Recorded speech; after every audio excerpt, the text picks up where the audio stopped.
Atok Dat, untuk siri ini, peruntukan mana yang dibincangkan? Perbincangan kali ini memberi tumpuan kepada Seksyen 15, Subseksyen 2, Perenggan E. Okey, Atok Dat, apakah kewajipan majikan di bawah perenggan tersebut? Perenggan tersebut menetapkan kewajipan majikan bagi pengadaan dan penyelenggaraan persekitaran pekerjaan bagi pekerjanya yang setakat yang praktik, selamat, tanpa risiko kepada kesihatan dan memadai berkenaan dengan kemudahan bagi kebajikan mereka yang sedang bekerja. Atok Dat, apakah yang dimaksudkan persekitaran pekerjaan? Persekitaran pekerjaan merangkumi keadaan fizikal, pencahayaan, suhu, udara, bunyi bising dan lain-lain. Keadaan di tempat kerja yang boleh mempengaruhi keselamatan, kesihatan dan kesejahteraan mental pekerja. Atok Dat, apa yang perlu dilakukan bagi menangani keadaan fizikal di tempat kerja? Majikan perlu memastikan keadaan fizikal tempat kerja teratur dan kemas bagi membolehkan pekerja bekerja dan bergerak secara bebas tanpa sebarang hazard yang berisiko menjejaskan keselamatan dan kesihatan mereka.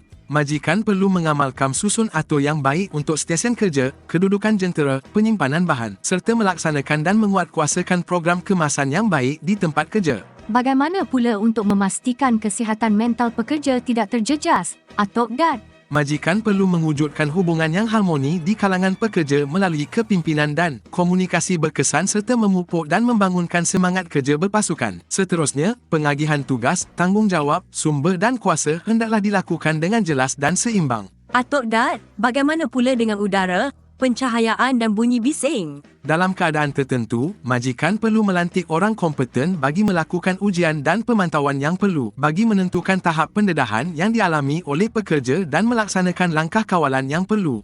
Apakah pula kemudahan kebajikan, Atok Dat?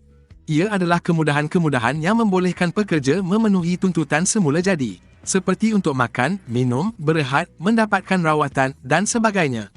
Tertakluk kepada kehendak perundangan dan keperluan, kemudahan-kemudahan tersebut termasuk kantin, kemudahan kebersihan seperti besen basuh tangan dan tandas, kemudahan rawatan pertolongan cemas dan lain-lain.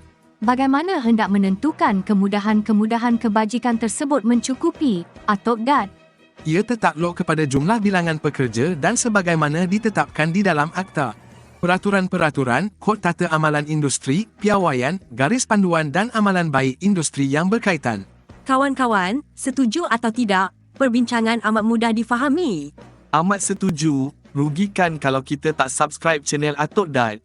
yang belum subscribe tu, jom bersama kami untuk meningkatkan pengetahuan mengenai keselamatan dan kesihatan pekerjaan.